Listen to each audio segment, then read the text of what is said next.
अस्सलाम वालेकुम दोस्तों। सजगा विद काशिफ म्यू के साथ मैं हाजिर हूँ। दोस्तों आज हम बात करेंगे नजकारी के हवाले से। नजकारी पे अब तक कितने नुकसानात हो चुके हैं और वो कितनी बड़ी रकम है, उसके क्या असरात हैं, एक हम इस पर बात करेंगे। दूसरा, इरफान सदीकी साहब जो कि नवाज शरीफ के मोतमद ख़ास भी हैं, उन्होंने एक कॉलम लिखा है जिसमें नवाज शरीफ साहब के ख़यालात बयान किए हैं। उस कॉलम के असरात और नवाज शरीफ साहब की वापसी के ऊपर क्या हैं और आइंदा वज़ीर आज़म बनने के हवाले से उस पर क्या असरात होंगे, हम इसकी बात करेंगे। और तीसरा हमारा मौजू होगा दोस्तों, एहसन इकबाल साहब ने एक ट्वीट की है जिसमें उन्होंने चेयरमैन ओलंपिक्स जो हैं जनरल आरिफ साहब, उनको हटाने के लिए आर्मी चीफ से दरख्वास्त की है। तो इन तमाम मामलात पर हम बात करेंगे और इन पर क्या असरात होंगे और सियासतदानों को अब क्या लाहे अमल इख्तियार करना चाहिए, सूरत हाल किस तरफ जा रही है, यही हमारा आज का मौजू है। तो दोस्तों, बाकायदा आगाज़ करने से पहले आप सबसे दरख्वास्त है कि जिन दोस्तों ने अभी तक चैनल सब्सक्राइब नहीं किया वो चैनल सब्सक्राइब कर लें। जिन्होंने पहले ही सब्सक्राइब किया हुआ है वो ज़रा वीडियो को लाइक भी कर दें और इसे मज़ीद अपने दीगर दोस्त अहबाब को भी शेयर करें ताकि हमारा चैनल आगे बढ़े। शुक्रिया। चलें अब दोस्तों हम आगाज़ करते हैं। दोस्तों, नजकारी तो हो रही है और जो हमारे इदारे हैं बड़े बड़े, जिस तरह PIA है, वापडा है, स्टील मिल्स है, बल्कि स्टील मिल्स और जो है PIA, ये दो ज़्यादा बड़े इदारे हैं जिनमें बहुत ज़्यादा खसारा हो रहा है और जो हमारी मईशत को खा रहे हैं, दीमक की तरह खा रहे हैं हमें। इनके ऊपर हम बात करते हैं। तो दोस्तों, वज़ीर नजकारी जो अभी बने हैं निगरान हुकूमत में, फवाद साहब, उन्होंने प्रेस कॉन्फ्रेंस में बताया है कि इन इदारों के ऊपर जो नुकसानात हैं अब तक वो तकरीबन 2,500 अरब नुकसान इनका हो चुके हैं 2020 तक। और इनके ऊपर जो अभी भी जो कर्ज है वो तकरीबन 2,000 अरब से ज़्यादा कर्ज है। ये 15 इदारे हैं इस तरह के जो मुसलसल खसारे में जा रहे हैं और जो हमारी मईशत को दीमक की तरह चाट रहे हैं।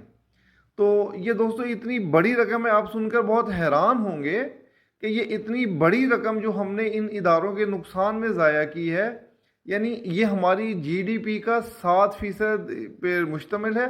और इस बड़ी रकम से अगर हम चाहते, हम अगर इस तरह के इदारों में हम बेहतर पॉलिसी बनाते और नुकसानात ना हो रहे होते, अच्छी एडमिनिस्ट्रेशन होती इसमें, तो इस रकम से हम ना सिर्फ भाषा डैम खुद बना सकते थे बल्कि 10 यूनिवर्सिटियां भी बन सकती थी, या ML1 प्रोजेक्ट जो अब इस वक्त हम बहुत बड़ी रकम उससे चीन से हम मांग रहे हैं कर्ज के लिए, वो भी हम खुद बना लेते।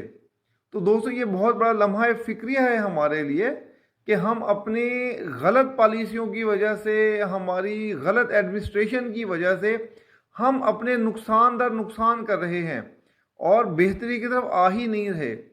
तो मेरे ख्याल में अब हालात इस तरफ आ गए हैं कि अब हमें बैठना चाहिए और बात करनी चाहिए। तो इसी मौजू का ताल्लुक दोस्तों एहसन इकबाल साहब के ट्वीट से भी है और नवाज शरीफ साहब की वापसी से भी है। तो इसको मैं आखिर पे ही सम अप करूँगा। तो अब मैं बात करता हूँ उनकी जो है इरफान सदीकी साहब के कॉलम की। इरफान सदीकी साहब ने जब वो लंदन गए थे तो उन्होंने अपनी और नवाज शरीफ साहब की मुलाकातों का अहवाल बयान किया है कि नवाज शरीफ साहब किस तरह से दिल गिरफ्ता हैं। अपने गुज़श्ता अदवार का वो जिक्र करते हुए कहते हैं कि उन्होंने तो हर तरह की कोशिश की, उन्होंने इस्टेब्लिशमेंट से बना के रखने की कोशिश की, लेकिन हर बार उनकी हुकूमत ख़त्म कर दी गई। तो ये दोस्तों ये बात हकीकत भी है। कम से कम मैं अपना ज़ाती तजज़िया अगर आपसे बयान करूँ तो जो पिछला टेन्योर था नवाज शरीफ साहब का, वो वाकई ऐसा था कि उन्होंने बहुत जगहों पर कंप्रोमाइज़ किया, लेकिन इस्टेब्लिशमेंट हमारे इस वक्त इस कदर वो एक बदमस्त हाथी कहना चाहिए कि उसकी मर्ज़ी के ख़िलाफ़ अगर एक भी काम ऐसा हो तो वो उस पर बफर जाते हैं और फिर हुकूमतें तलपट हो जाती हैं। तो रास्ता वही है। अब क्या नवाज शरीफ साहब के बारे में बातें हो रही हैं कि वो चौथी बार वज़ीर आज़म बनेंगे, और नून लीग या शहबाज शरीफ साहब यही कह रहे हैं ये जो कॉलम लिखा है इन्होंने इरफान सदीकी साहब ने, इसमें उन्होंने वो तमाम चीज़ें बयान की हैं। और कुछ उन्होंने कहा है कि जी नवाज शरीफ साहब ने अपना दिल उनके सामने रखा और साथ ये भी कहा कि ये ऑफ द रिकॉर्ड है। लेकिन ऑफ द रिकॉर्ड क्या होगा? वो यही होगा कि किस किस तरह से उनके साथ मजालिम हुए, इस्टेब्लिशमेंट ने क्या क्या उनके साथ किया, कैसे उनकी हुकूमतें ख़त्म हुई, राहिल शरीफ के दौर का जिक्र होगा, यही चीज़ें होंगी ना। और ज़ाहिर है, और नवाज शरीफ साहब ने उनसे क्या कहना है। तो इस सब के बाद जब नवाज शरीफ साहब चौथी बार वज़ीर आज़म बनेंगे तो क्या वो इन बातों को भुला पाएंगे? तो इसका जवाब है कि वो हरगिज़ नहीं भुला पाएंगे। वो नवाज शरीफ साहब के अलावा कोई भी और शख्स हो, वो ये नहीं भुला पाएगा। वो माइंड सेट ही और होता है जो भुलाने वाला होता है। तो अब जब हम दोबारा एक और हम रास्ते की तरफ जा रहे हैं, इस वक्त सिविल मिलिट्री बहुत एक अच्छे रिलेशंस में है, बहुत अच्छे अंदाज में आगे बढ़े हैं। शहबाज शरीफ साहब की इस्टेब्लिशमेंट के साथ बहुत अच्छी बनती है। तो ऐसे में नवाज शरीफ साहब का आना क्या हालात को ठीक करेगा या हालात को ख़राब करेगा? तो मेरी राय में ये कोई हालात के लिए बेहतरी नहीं होगी। मियाँ साहब ने, नवाज शरीफ साहब ने बहुत काम किए हैं, उनका दौर तरक्की का दौर था। लेकिन क्या करें हम उस इस्टेब्लिशमेंट का जो किसी भी तरह से अपने इख्तियारात से एक कदम भी पीछे हटने को तैयार नहीं है। और जब तक इस्टेब्लिशमेंट पीछे नहीं हटेगी या वो स्पेस नहीं देंगे, हमारे मुल्क के हालात ठीक नहीं होंगे। ये हालात ठीक करने का एक ही तरीका है, और वो तरीका है जो एहसन इकबाल साहब ने अपने ट्वीट में भी जिक्र किया। पाकिस्तान ओलंपिक एसोसिएशन के जो चेयरमैन हैं वो लेफ्टिनेंट जनरल आरिफ साहब हैं, जो कि गुज़श्ता 2 दहाइयों से भी ज़्यादा हो गए और वो उस पर विराजमान है। उस कुर्सी पर उनको कोई नहीं हटा सका। इस दौर में कई हुकूमतें आई हैं, कई हुकूमतें गई हैं, लेकिन जनरल आरिफ उसी तरह सीना ठोक के अपनी कुर्सी पे बैठे हैं। भले कारकर्दगी हमारी ओलंपिक्स में बदतर हो रही हो, लेकिन वो किसी को खातिर में नहीं लाते। ना वो किसी अदालती फैसले को लाते हैं और ना ही किसी हुकूमती फैसले को लाते हैं। वो टस से मस नहीं हो रहे, किसी को एहतसाब अपना नहीं करने देते, किसी को हटाने नहीं देते। और आखिरकार सिविलियन जो हमारे ये शख्स हैं एहसन इकबाल साहब, उन्होंने ट्वीट में आर्मी चीफ से दरख्वास्त की है कि जी आप इसको, ये ट्वीट आपको मैं स्क्रीन पे भी दिखाऊंगा, तो ये आपको बल्कि नज़र आ भी रहा होगा अभी एक, तो उसमें उन्होंने दरख्वास्त की है कि आर्मी चीफ इस मामले में मदाखलत करें और जनरल आरिफ को हटाएं। मैंने आपसे पहले भी कहा कि जनरल हमारे मुल्क के अंदर जनरल रिटायरमेंट के बाद भी जनरल ही रहता है, उसको कोई नहीं कुछ कर सकता। तो ये हमारी बेबसी भी है इस निज़ाम की, और ये जो ट्वीट है एहसन इकबाल साहब की, ये हमारे निज़ाम को आईना भी दिखा रहा है, और ये हमारे सिविलियंस को भी बेसिकली आईना दिखा रहा है कि हम किस कदर कमज़ोर हैं कि एक रिटायर्ड शख्स को ओहदे से हटाने की हमारी औकात नहीं है हमारी हुकूमतों की, और उसे कोई नहीं हटा सकता। उसको हटाने के लिए हमें दरख्वास्त करना पड़ती है आर्मी चीफ से। अब दोस्तों, मैं इन तमाम वाक़यात को सम अप करता हूँ, वाइंड अप करता हूँ कि हम आगे कैसे बढ़ना चाहिए हमें। इसमें अब कोई दो राय नहीं रही कि हमारे तमाम इदारों में इस्टेब्लिशमेंट या फ़ौज जो है वो उनके जो है अफसरान, हाजिर सर्विस अफसरान भी अब तो आ चुके हैं। अब हम आगे चलें तो कैसे चलें? आगे चलने का दोस्तों एक ही तरीका है इस मुल्क में, इसके अलावा और दूसरा कोई तरीका नहीं है। ये तरीका आइन में नहीं है। इस तरीके अगर हम आइन के ऊपर चलेंगे तो हमें चलने नहीं दिया जाएगा। हमारे पास अब एक ही तरीका है कि हमारे चंद लोग सियासतदान बैठें आर्मी चीफ के साथ, DGISI के साथ, और भी जो कुछ सरकर्दा शख्सियात हों या दीगर जो है ना हमारे जो अफवाज हैं उनके सरबराहान, सब के सब मिलकर बैठें। वज़ीर आज़म बैठें, बड़ी सियासी जमातों के सरबराहान बैठें, और ये सब बैठ कर आपस में तय करें।